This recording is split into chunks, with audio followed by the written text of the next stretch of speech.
Segunda coisa que a gente vai fazer aqui é definir o objetivo da análise. Então eu sempre falo isso, que a gente vai buscar se a gente está resolvendo um problema ou buscando uma oportunidade. E aí parece, de novo, que é uma pergunta besta, mas não é. Vocês vão ver aqui que, nesse caso, a gente está buscando uma oportunidade, mas poderia ser que a gente lançou um produto, fez uma página de vendas e não vendeu. E aí a gente está vendo que as pessoas estão indo até o site, elas estão ficando tempo no site, mas não está convertendo em vendas. Logo, o problema tende a ser a página. E aí a gente rodaria testes para ver se páginas diferentes vão performar melhor que aquela. Porque as pessoas estão chegando na página, as pessoas estão conseguindo navegar pela página. O que elas não estão fazendo só é clicar no botão. Então, percebe que aí a gente está resolvendo um problema.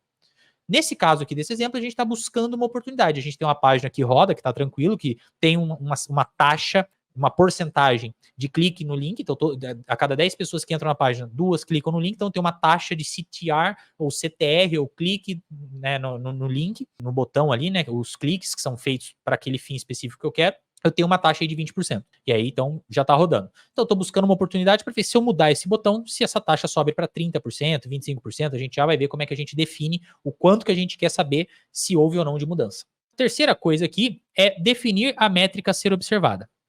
A gente já decidiu que o que a gente quer definir aqui é o CTR, o CTR, que é o click-through rate, que é a taxa de clique. A gente quer aumentar essa taxa de clique nesse determinado botão aqui. Então, a gente quer ver essa taxa de clique desse botão subir. É o que a gente quer. Esse é o objetivo desse teste. Felipe, mas isso é meio óbvio, né? É óbvio, mas é importante. O nome da live hoje é erros que as pessoas cometem ao fazer o teste AB. Se você não define o objetivo da análise, não define uma métrica a ser observada, você já errou. Já errou, porque estatisticamente você tem alguns processos que você precisa seguir e definir isso é importante. Até mesmo para você apresentar o resultado. Você precisa mostrar de onde veio. Definimos, então, o nosso CTR como a métrica que a gente vai querer analisar e nossa métrica de comparação. Então, isso aqui é muito importante. A gente vai definir o que a gente vai querer ter como métrica-chave para dizer, olha, isso aqui melhorou ou não melhorou. Uma única métrica, tá? De preferência, uma única mudança na página, que a gente vai comparar, e obrigatoriamente uma única métrica. Agora, definir o método estatístico é o próximo passo. E aí, aqui, a gente vai fazer um teste AB. A gente já definiu, o nome da aula é fazer um teste AB. E aí, então, a gente vai definir esse método estatístico. Mas eu posso colocar lá no método estatístico teste AB? Cara, não é um trabalho acadêmico, mas é importante, meu dever, avisá-los que o nome de um teste AB, o nome estatístico de um teste AB, e por isso que estatística tem tudo a ver com análise de dados, é teste de hipótese. O teste AB é um teste de hipóteses. Então, o analista de dados entende que fazer um teste AB é parte do trabalho dele, mas ele não entende muitas vezes que saber estatística é parte do trabalho dele. Só que um teste AB é um teste estatístico. Então, se você acha que você tem que fazer, pode fazer, e seria um profissional diferenciado em fazer um teste AB, você automaticamente está chegando na conclusão que você precisa saber estatística. E aí você definiu um método estatístico, como na live passada a gente definiu um, aqui é outro, porque é uma outra situação, e aqui é um teste de hipótese, beleza? Dentro do teste de hipótese, nós temos o teste AB. Então, está aqui definido o teste que nós vamos fazer, um teste AB, dentro de um teste de hipótese, porque o teste de hipótese, ele tem vários testes de hipótese. Aqui a gente vai fazer o teste AB. Então, já que eu vou fazer um teste de hipótese, me resta agora definir a hipótese. Puta merda, Felipe, olha o que você abriu agora. Hipótese nula, H0, hipótese alternativa, HA, H1.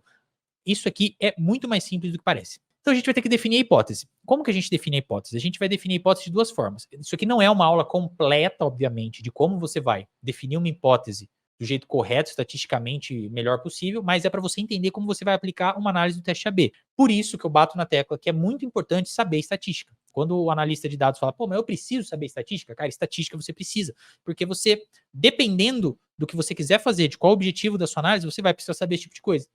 Pô, Felipe, então não vou conseguir fazer um teste AB na prática? Vai, se você pegar este material e fazer exatamente para aquilo que a gente está testando aqui, você vai conseguir fazer um teste AB com validade estatística. A questão é, você, ao saber estatística, consegue bater o olho na sua base de dados e saber o que você pode fazer. Ou consegue receber um problema e saber o que você vai fazer. Voltando para a prática aqui, o importante é a gente saber o que é essa merda de definir teste de hipótese, definir hipótese, o que é isso. Sempre, guarda isso. Isso aqui, isso vai valer para sempre. Sempre que você for fazer um teste de hipótese, você vai ter hipótese nula. O que é hipótese nula? A gente vai ver. Ou também conhecida como H0. H0, hipótese 0. Tem a hipótese 0 e 1. Então tem a hipótese 0, H0, que é o status quo. É a hipótese nula. É a gente pressupor que não há mudança. Felipe, traz para a prática porque está difícil. Então imagina que você está aí querendo testar se há uma diferença, é uma hipótese. Pô, eu tenho uma hipótese de que essa página com esse botão vermelho vai converter mais. Então a gente faz um teste de hipótese para testar a sua hipótese. Aí você vai lá pegar e testar, então, as duas páginas com os botões diferentes. você vai precisar levantar as hipóteses. A hipótese H0 é aquela hipótese de não. Não há diferença na conversão do CTR, que foi a métrica que a gente escolheu aqui, em ambas as páginas. Ambas as páginas têm a mesma. Não tem diferença significativamente, estatisticamente significativa, de que as páginas são diferentes. Ou seja, a versão B, que a gente achou que pudesse ser melhor, rodamos o teste e estatisticamente eu não posso afirmar que essa versão B é melhor. Ou seja, o resultado que deu ali não me garante que não me garante, né? Estatística diferencial não vai te garantir, mas vai te dizer um resultado com muita confiança de que há uma diferença ou não. Então, a hipótese nula é essa. Nula, é uma hipótese nula, cara. Não há mudança. Felipe, sempre vai ser assim? Sim. Você, quando te quiser testar uma hipótese, você vai ter uma hipótese. Bom, eu quero testar se a média de altura, sei lá, de pessoas do norte é diferente das pessoas do sul. Qual que vai ser a hipótese nula? Que não há diferença. Ou seja, mantém o status quo, mantém do jeito que é igual. E aí eu coloquei. Então, para traduzir, né, para o português, sair do static case e voltar para português, tá aqui. Não há diferença entre as páginas, vai ser a nossa hipótese nula ou H0. H de hipótese 0, porque é a nula. E aí nós temos também, além da hipótese nula, obviamente, nós vamos ter a hipótese alternativa, ou H1. Já que temos H0, temos H1. Por que eu coloquei o H0, o HA e o H1? Porque provavelmente vocês vão encontrar isso. Quando vocês forem fazer teste estatístico, tem coisa que a gente consegue evitar e fugir da estatística, fugir do técnico, mas tem coisa que não dá.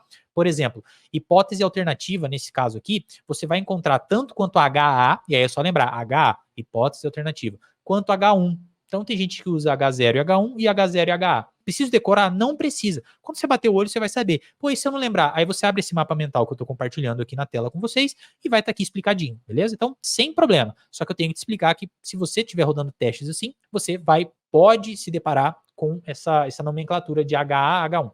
E o que é essa hipótese alternativa? É o que contradiz a hipótese nula. Veja, se eu levantei uma hipótese que eu acho que essa versão é melhor que essa, a hipótese nula vai falar que não há diferença entre essas versões. O que a hipótese alternativa vai me dizer? Que há diferença entre essas duas versões. Então ela contradiz a hipótese nula. É simples assim, não encana. Isso aqui é o suficiente. Então, qual que vai ser no nosso caso aqui a nossa hipótese alternativa? Há diferença entre as páginas. Existe diferença entre as páginas. Ponto final. Pô, Felipe, é simples, mas por que isso aqui é tão importante? Porque faz parte do teste, faz parte de você saber fazer um teste de hipótese, beleza? Então,